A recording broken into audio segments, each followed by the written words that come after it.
Donald Fraser is here. He insisted on waiting to see you.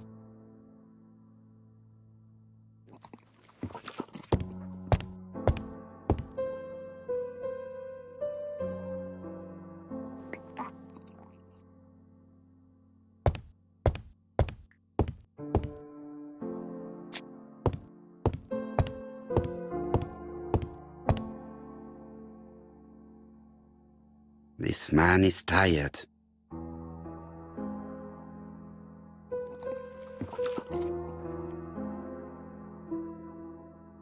Donald is short of sleep, and it looks as if he didn't even bother to undress before going to bed.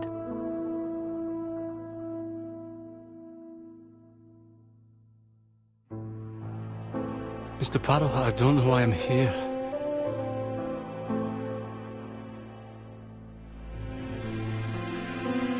You wanted to talk, and you came to find the only man capable of hearing you. Mr. Poirot, since Betty's death, I've doubts about myself. I don't know what to do. And I keep having a horrible dream 3 nights in a row.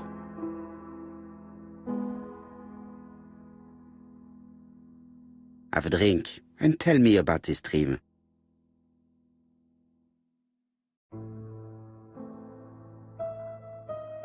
It's always the same. I'm on the beach with Betty. I grab her round the throat, and I squeeze, and squeeze until she's dead. Her head falls back, and I see that it's no longer Betty. It's Megan's face. Have you seen Megan Barnard recently? Yes, our grief has brought us together. I never really knew her before. She's really quite a remarkable girl. But I would never tell her about my dream. Why not? Is it her you are attacking in your dream? No, it's Betty. And once Betty is dead, it's Megan's face that appears in its place. Very interesting. Let us now try and get our brain cells to work.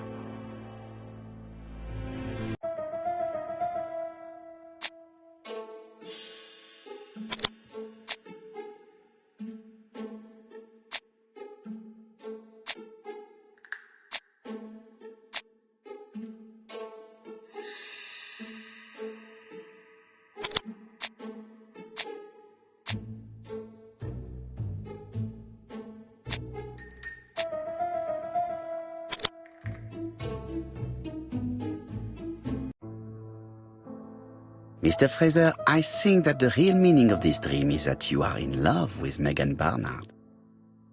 Please go on. Do. This dream certainly betrays your guilt. Oh. But what do you feel guilty about? Having killed your fiancé? Possible. Or forgetting her very quickly for her sister? Certainly. And this forgetting is perceived as a second death. So you don't really think I was the one who killed Betty? I do not exclude this theory. I am simply saying that I do not need to know that fact to explain your dream and your guilt. Thank you for being frank, Mr. Poirot. You've helped me a great deal. I'm going back to Bexhill. I'll not take any more of your time up. It is late, Mr. Fraser, and you are tired. I'll sleep on the train. I like trains. It's easy to sleep rocked by the sound of the wheels. Poor boy, he seems completely lost. Well, women seem to like him. I think Megan will take care of him. Oh, I remember. Did you order the product I needed? Yes, we'll be receiving it tomorrow. Bien, it is late, and I asked Miss Gray to come tomorrow morning. I have a few questions I wish to ask her.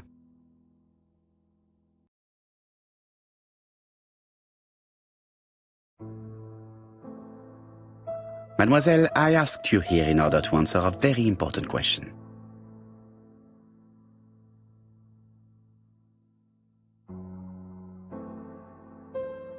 Am I right in thinking you said that you did not speak to anyone on the day Sir Carmichael was murdered? It's the absolute truth. Yet, Lady Clark maintained that she saw you talking to a stranger on the front doorstep. Really? She must have been mistaken. Oh, I remember now.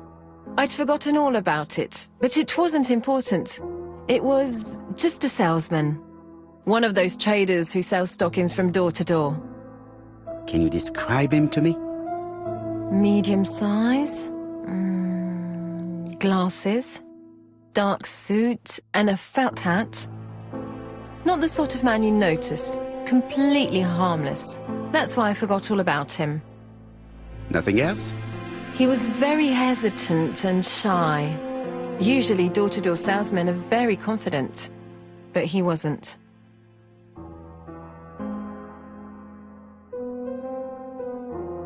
You did not leave Churston willingly, I believe. I don't wish to lie. Lady Clark did not appreciate my presence. And Franklin cannot go against the wishes of a sick lady. He is a good man, and he worries a great deal about his sister-in-law. I noticed that you left some personal belongings behind at Churston.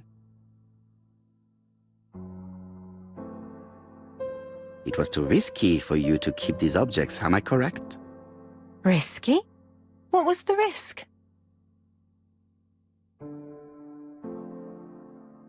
You know very well what Lady Clark might have said if you had kept these objects. Indeed. These objects were gifts. But Lady Clark would have been convinced that I'd stolen them. By returning them, I put an end to such evil gossip. Bien. I must ask you one last question. Please reply frankly with either yes or no. If Lady Clark had died, would you have agreed to marry Sir Carmichael if he'd asked you? How dare you ask such a question? Sir Carmichael treated me just like his daughter. And all that I ever felt him was affection and gratitude, nothing else. Thank you, mademoiselle. I will not keep you any longer. I met Thora Grey on the stairs. Her cheeks were ablaze, and she appeared to be deeply hurt. Poirot, have you offended the poor girl again? Do you have good reasons for accusing her? I accused her of nothing, Hastings. I simply asked her an important question she did not answer. Let us see if we can answer it for her. Let us now try and get our brain cells to work.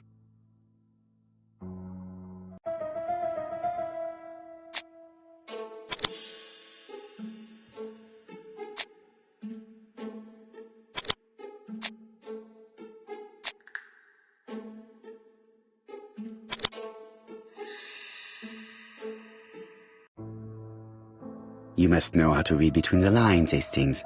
When Sir Carmichael refers to paternal affection, he is lying to himself. Read this engraving on the brooch. A dark dragon for an angel with glossy hair. These are the words of a lover, not a father. Lady Clark was not wrong. What if Sir Carmichael had fallen in love with his secretary? That doesn't mean that she forced him to do so. True, there are extenuating circumstances. She is a penniless orphan. But she is calculating. Just look how she avoided it when asked if she would have married Clark. I see. You think she seduced Sir Carmichael for her own gain, and that now she is doing the same with his brother. Poirot, your world is a very dark place. Do not get carried away, mon ami. We have another more important matter to settle. Really? Yes, would you believe that Miss Grey taught me something new? Let us now try and get our brain cells to work.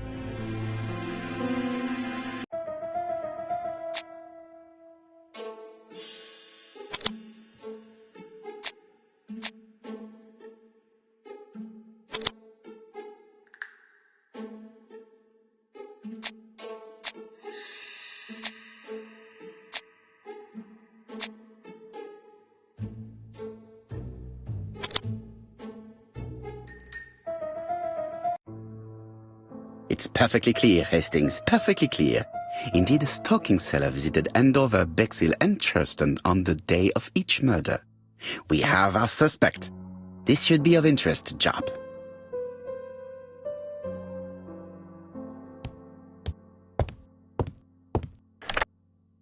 Chief Inspector, we are looking for a stocking salesman. I see you have a suspect. Yes. Contact all the stocking wholesalers who may employ him. Your suspect is a salesman? No, he does not take orders. He sells door to door. Right. The hunt is on.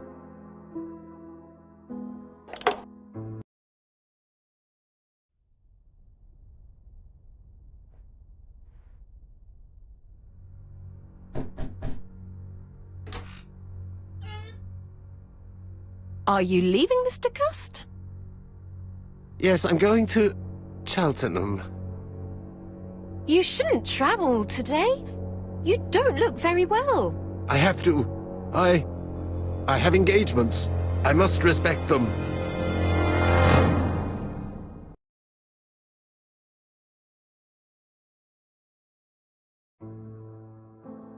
Can you get the post, Hastings? And why don't you go and get it yourself? Très bien. What's going on? I've never known Hastings to be so disagreeable.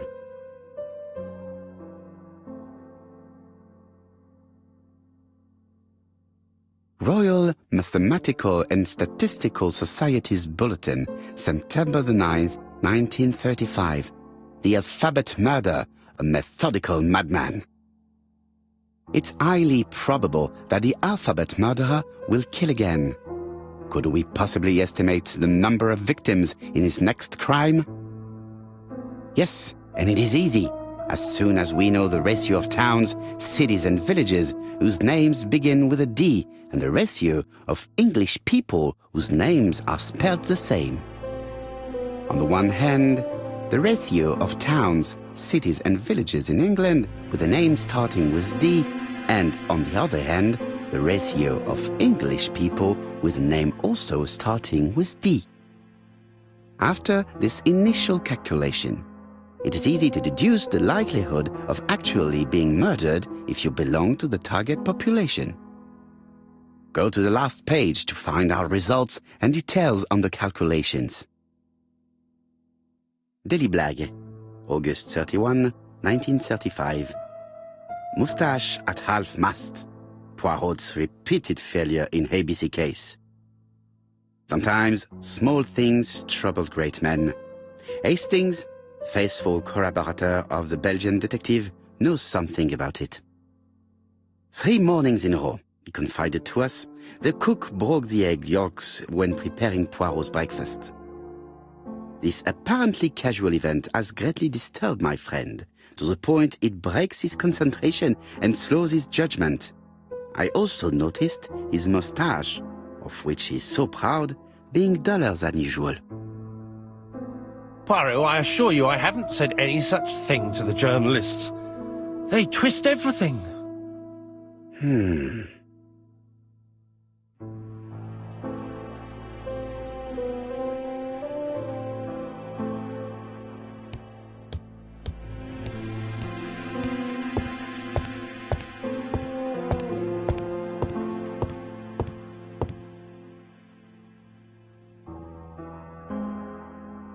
Poor Mr. Poirot. I'm quite sorry for you. If at first you don't succeed, try again. We've a long way to go still. Typery? No, that comes later. Letter T. The next little incident will take place in Doncaster on September 11th. So long. ABC. I should compare this letter with the one on my desk which I received earlier to see if it does indeed come from the same person.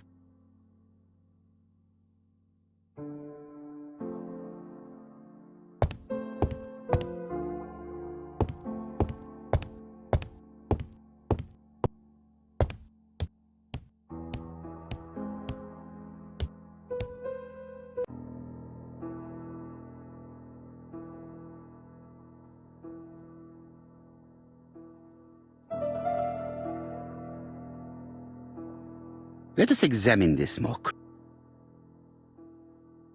Certain characters in... Yes, this... Right. Let us Yes, the... I have to find... The... Right. Let us... Of course, the double. I have to find some other similar defect. Yes, the egg. Right, let us go. That's right, the egg. My theory was right. Hastings, he strikes tomorrow. Chief Inspector Japp? He's on another line. Can I take a message? Yes, please, mademoiselle. It is from Hercule Poirot. Tell him ABC strikes tomorrow in Doncaster. He must call me back. Very well, sir. Bien, now I'm going to see what I can find from these burnt documents.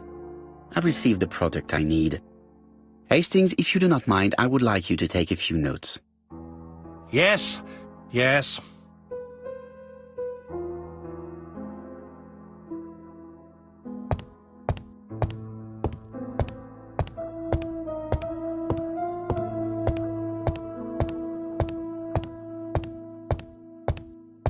So, how are you getting on? Now, down to work. All of this needs putting in order a little.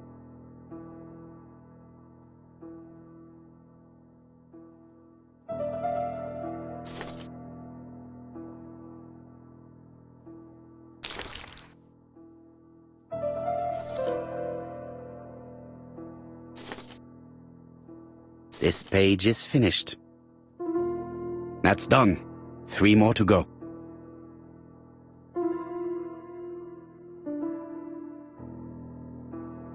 This page is child's play.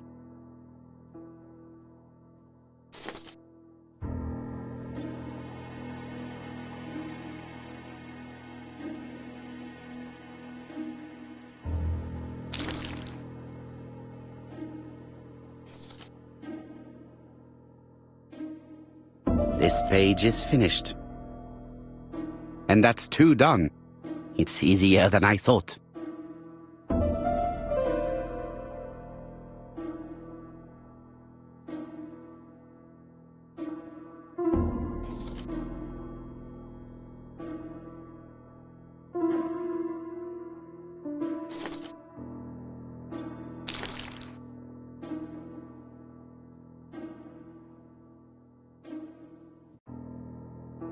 This does not look too difficult. This page is finished. Only 1 more. Keep going.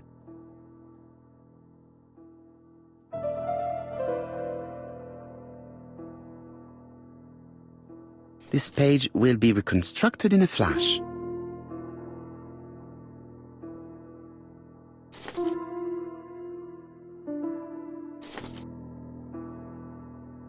It's so simple. This page is finished. All the pages are reconstructed.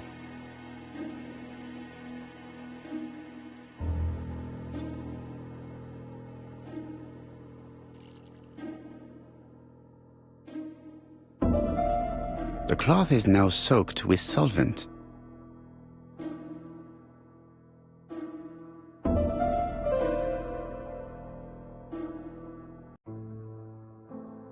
Got it! Make a note, Hastings, make a note. Mrs. Alice Asher, shop owner in Andover. Tracheitis, hemoptysis, prescribed laudanum. I got it. Look. Poirot, where on earth did you find these files? On a fire at the bottom of the garden at Comside. All right, but where did the person who burned them find them?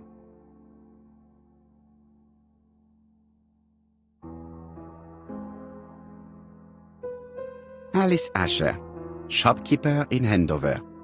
Tracheitis, hemoptysis, chronic cough with loss of blood, prescribed laudanum-based cough medicine. Betty Barnard, waitress in Bexhill. Chronic bronchitis causing dysphonia, advised to stop smoking. Alexander Bonaparte Cust, while wounded, mustard gas and head trauma. pulmonary emphysema, hemoptysis, coughing fits with blood, suffers from absences and amnesia. Dick Dudley Dunbar, owner of the Black Swan Hotel in Doncaster, asthmatic, heart disease, heart condition.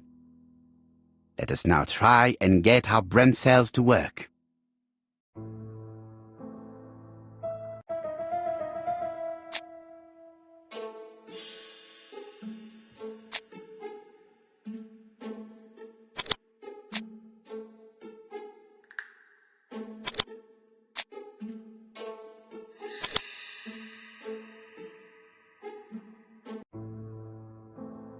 The burned documents are medical records, and without a doubt they come from Clark's archives. First of all, because all the patients have throat conditions. And secondly, their name starts with either A, B, C or D, and it is precisely the files that match these letters that have been tampered with. But why burn these files? How come the names of the two victims appear on them? And who are the two other patients? These are very good questions.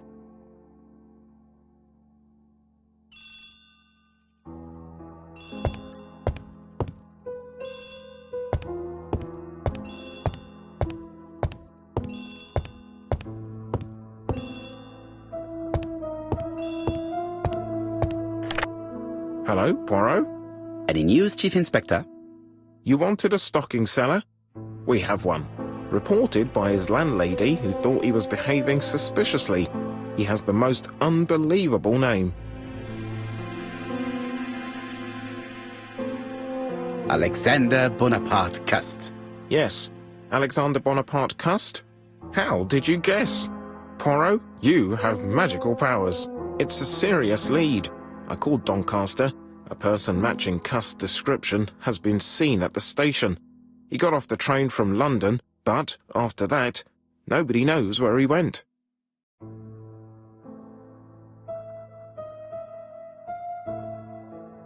Look for him at the Black Swan Hotel.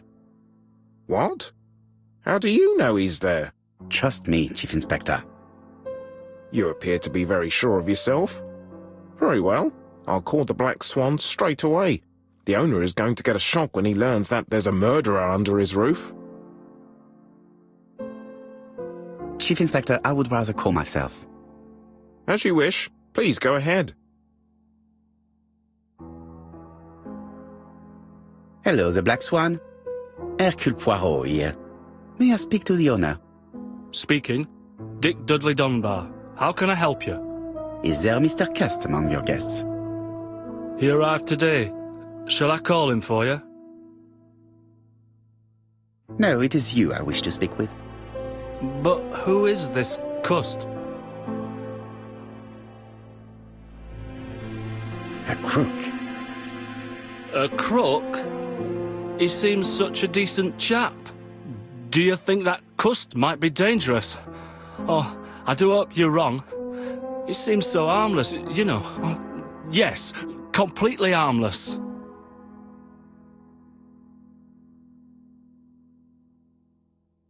We must not overestimate the danger. After all, we are not absolutely sure he is guilty. What should I do?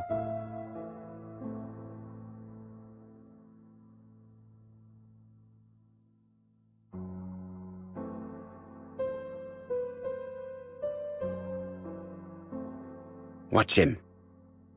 If he leaves the hotel, watch where he is heading. I'll call the police in Doncaster immediately. When they arrive, keep out of the way. Oh, indeed. I shall keep out of the way. I have a bad heart, you see, and a big shot could kill me. Thank you for having warned me. Hello, Poirot. We have some good news. The police in Doncaster have caught our man at the Black Swan Hotel. They're sending him here by train. While we're waiting to question Cust, we could search his room in London. Where does he live? The Marbury Guest House. I'll see you there. Yes, but start without me. First of all, I have to sort out a few details for Cust's transfer. I understand. À bientôt. Hastings, we are making good progress. Please go and search the room of our #1 suspect. With pleasure. I did have a dentist appointment, but I'll cancel. The dentist. So that is why you are so nervous and bad-tempered. A visit to the dentist is never an enjoyable prospect. But an unavoidable one. Go to your appointment, Hastings. I will manage on my own.